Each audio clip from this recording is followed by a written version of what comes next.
Donc Dajjal, le prophète il a annoncé qu'il viendra 40 jours. Et il va, en ces 40 jours-là, il va, en se déplaçant à la vitesse du vent, éprouver tous les croyants sur terre. Il aura le temps. Vous savez, dans l'époque du prophète sallam, quand le prophète dit il se déplacera à la vitesse du vent, eux ils ont dû tout imaginer. Est-ce qu'un avion c'est plus rapide que le vent? Le vent c'est quoi? Une tempête, ça à partir de combien de kilomètres? Quand ils disent alerte tempête. 120, ah bon? 120, oui, 180, 120. Un avion, c'est combien? 800. Il a dit, il se déplacera à la vitesse du vent. Un avion, c'est encore plus rapide que le vent. Il prendra son jet, petit déjeuner à Paris, et il est à New York. Il déplacera facilement, ils feront des conférences. Il aura le temps peut-être de faire toutes les villes, les grandes villes. Subhanallah. Subhanallah. Tous les dires qui parlent du Dajjal, ils favorisent que là on est très proche. Parce qu'avant on ne pouvait pas comprendre comment il allait faire, etc. On est la première génération à voir les avions, etc. Et de pouvoir faire le tour du monde en quelques jours. Alors imaginez un jour qui dure un an. En un an, on peut faire le tour du monde. Hein? Quand en un an, on peut faire le tour du monde. Après, il a encore un mois, après, il a encore. Par contre, il y a 2 endroits où il ne pourra pas. Ça veut dire qu'il essaiera. Il va essayer d'aller dans toutes les villes. Il essaiera d'éprouver tout le monde. 2 endroits, Mecca et Médine. Le prophète sallallahu il ne pourra pas. Et là, il y a des hadiths fascinants sur le Médine. Quand il arrivera à Mecca et Médine, Allah il va garder ces villes saintes par des anges. Il ne pourra pas le pénétrer. Pas parce qu'on sera là-bas, parce qu'il y aura des anges. Et il va, comme c'est le seul endroit qu'il ne pourra pas, auquel il ne pourra pas rentrer, qu'est-ce qu'il va faire? Il va camper là-bas. Il va faire une grande offensive. Il aura une armée. Il aura une armée. Le prophète sallallahu alayhi wa sallam dit, quand il arrivera à Médine, et il verra la mosquée du prophète sallallahu alayhi wa sallam, il dira à ceux qui sont avec lui, le palais blanc, c'est le palais de Muhammad. Et subhanallah, on est la génération qui on a vu la mosquée de Médine se transformer. Et quand vous la regardez en photo satellite ou quand vous la regardez en vue du ciel, c'est un palais blanc. Ça favorise qu'on s'approche de tous ces dires prophétiques. Le prophète, le jour où il a dit ça, il a dit palais blanc. Sa mosquée, elle était faite en terre, avec des palmiers et des troncs. Et il dit aux compagnons, le jour où il arrivera à Médine, quand il verra ma mosquée, il verra un palais blanc. C'est récent, non? Hein? Les Saouds, leur royaume, le début de leur royaume, ça n'a pas encore un siècle qu'ils ont fait d'une mosquée, ça ressemble à un palais. Un jeune homme sortira de Médine. Un jeune homme sortira de Médine. Et il dira à ces hommes, je veux voir votre roi. Je veux voir votre roi. Comment oses-tu l'appeler roi? Seigneur. Ce qu'il dira Dieu. C'est pas un roi, c'est un seigneur. Et pour eux, c'est une insulte de l'appeler roi. De ne pas le reconnaître en tant que Dieu.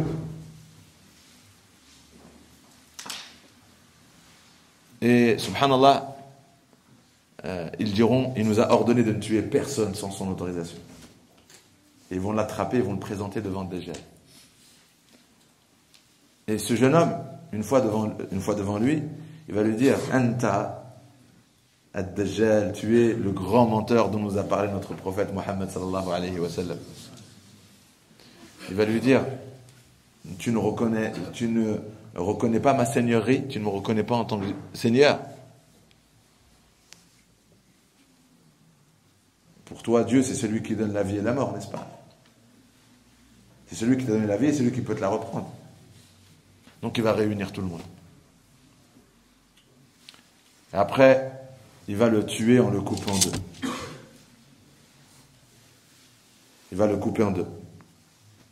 Devant tout le monde. Il va le tuer en le coupant en deux. Il va tomber en deux morceaux. Après Dajjal, qu'est-ce qu'il va faire? Pour leur montrer qu'il n'est pas en train de faire de la magie, pour ceux qui regardent, qu'est-ce qu'il va faire? Il va traverser ce corps coupé en deux. Il va le traverser, il va revenir. Il va dire, vous avez vu? Vous savez comme les magiciens, subhanallah. Vous savez quand j'ai vu le tour de magie de la boîte qu'on me coupe en deux? Hein? Et subhanallah, le tour il a déjà commencé. Hein? On coupe en deux, etc. Il va le couper en deux, après il va... Vous savez, ils font toujours le truc là. Regardez, c'est pour de vrai. Et après, il va lui dire, debout. Et ce jeune homme, qui a été tué, coupé en deux, il va se relever, vivant. Ce jeune homme qui sortait de Médine et qui lui dira en face, tu es le Dajjal, tu es ce grand menteur dont nous a parlé le prophète Mohammed sallallahu alayhi wa sallam, il va le couper en deux, il va le tuer, et après, il va lui dire debout, il va être debout devant lui. Ce jeune homme, une fois debout, il va rigoler. Le prophète sallallahu alayhi wa sallam, il dit, parce qu'Allah il a montré, le problème que nous parlait de ça, c'est Allah qui lui montrait. Allah il est omniscient. Allah il lui montrait. Et le prophète sallallahu alayhi wa sallam, il dit, je le vois là, quand il raconte comment, je le vois là, en train de sourire et rigoler. Il voyait la scène sallallahu alayhi wa sallam. Il lui dit, j'ai encore plus de certitude que c'est bien toi Dajjal, parce qu'il a dit que tu ferais ça. Parce que Mohammed sallallahu alayhi wa sallam nous a dit que tu le ferais. Et je vais même te dire une chose que tu ne sais pas. Et il ne le savait pas. Tu ne pourras pas y arriver une deuxième fois. Essaye. Il a dit que tu le ferais qu'une fois et que tu ne pourrais pas le faire deux fois sur la même personne. Réessaye. Et Dajjal, il va réessayer, parce que là, il va l'humilier devant tout le monde. Et Dajjal, il va essayer de le tuer, il n'y arrivera pas.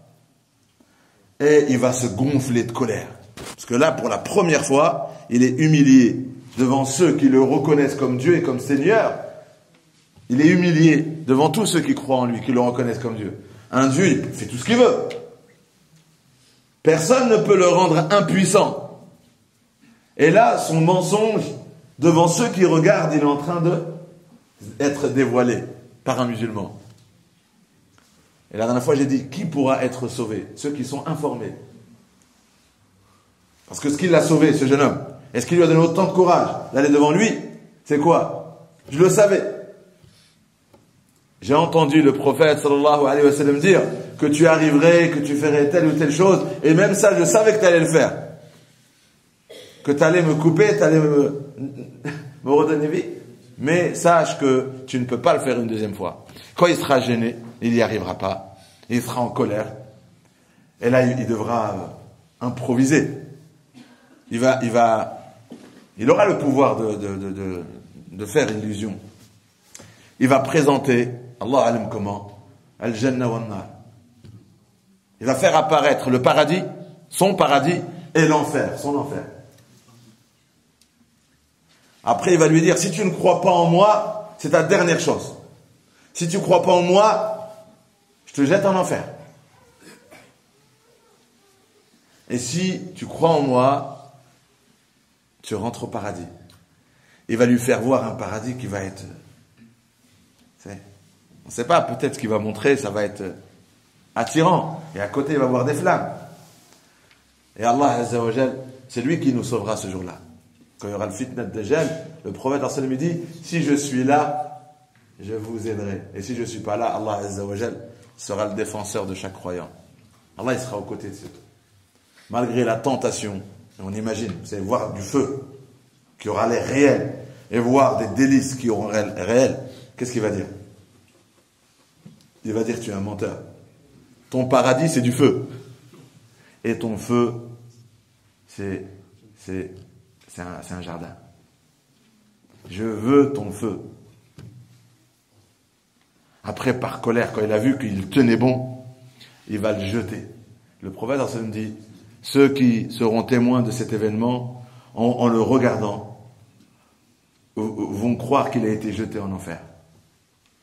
Ils vont croire. Les gens, ils vont vraiment voir du feu. Ils vont croire qu'il a été jeté en enfer, alors qu'il a été jeté dans un jardin, parmi les jardins du paradis.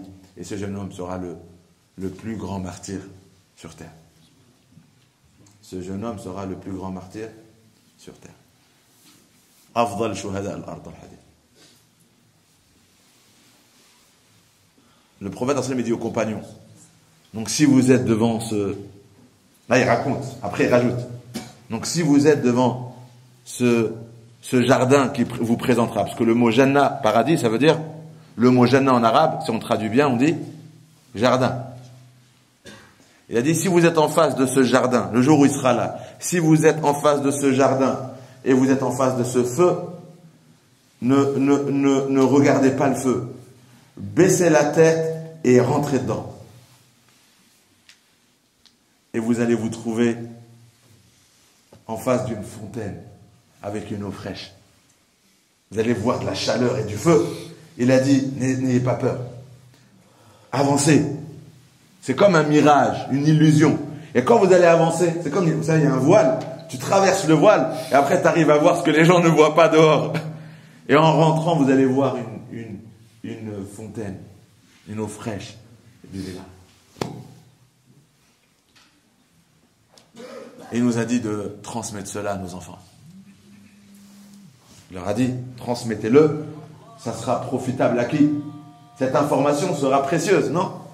Parce que le jour, si je suis confronté, je connais le hadith. Mais je dois le transmettre à mes enfants, qui peut-être eux seront confrontés à cette situation, ils auront besoin de ce hadith.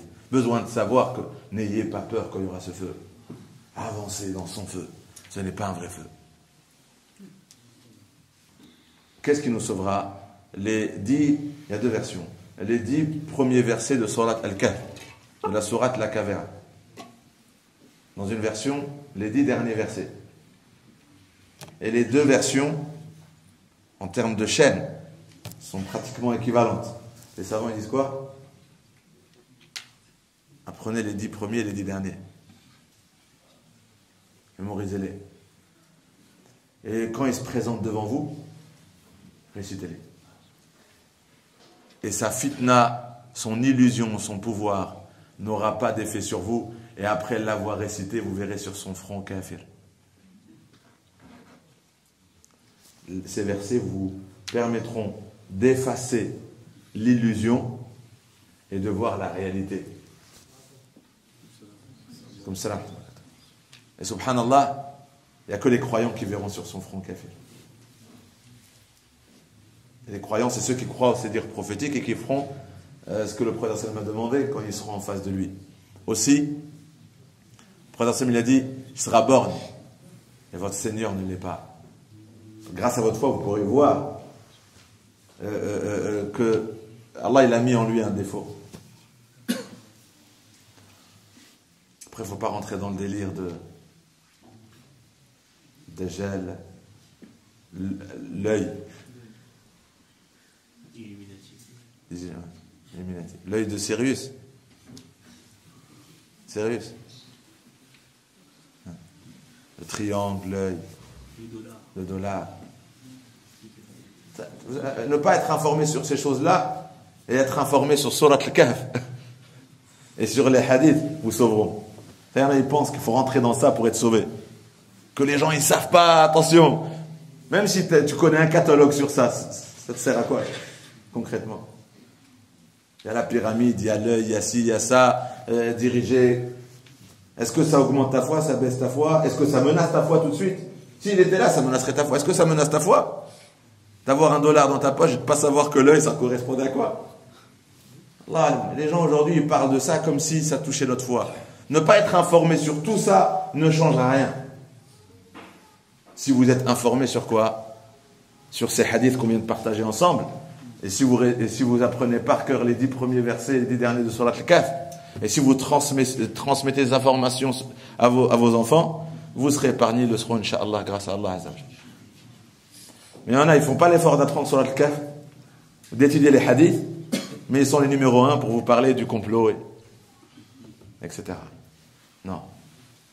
Parce que sachez que tous ceux qui mettent ça, c'est ceux qui veulent vous éloigner du Coran et de la Sunna.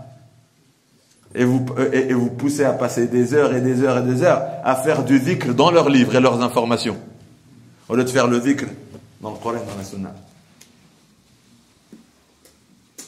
Mais on tend quand même l'oreille on tend l'oreille et on regarde afin d'avertir la communauté. Parce que je ne peux pas uniquement entendre les gens en parler et de paraître ignorant sur ces thématiques, et que la personne qui en parle, elle se pose en position de savant. Donc moi je sais mieux que toi, parce que tu ne sais pas toutes ces choses-là. En tout cas, c'est pas ce que le prophète sallam a donné à la Ummah pour les sauver. Il n'a pas dit faites attention, recherchez l'œil. J'invite les musulmans à toujours garder l'œil ouvert. Non, il a dit le jour où il est devant toi, s'il a un feu, fais attention. Le jour où il est devant toi, reste sur la tlika. Le jour où il est là, sois endurant et patiente. Et même si vous êtes appauvris, parce que tous ceux qui ne croiront pas en lui manqueront de nourriture et de boissons, n'ayez crainte. Allah Azza wa Jal vous aidera. Et donc je clôture sur ça. Et si on peut reprendre de ce point-là avant de continuer sur les signes, les compagnons ont dit oui, mais ceux qui ne croiront pas en lui, s'il n'y a plus de nourriture, ils vont manger quoi? Il a dit ce jour-là, rida'uhumu at-tasbih wa at-tahlil wa at-takbir, le dhikr pourra nous nourrir.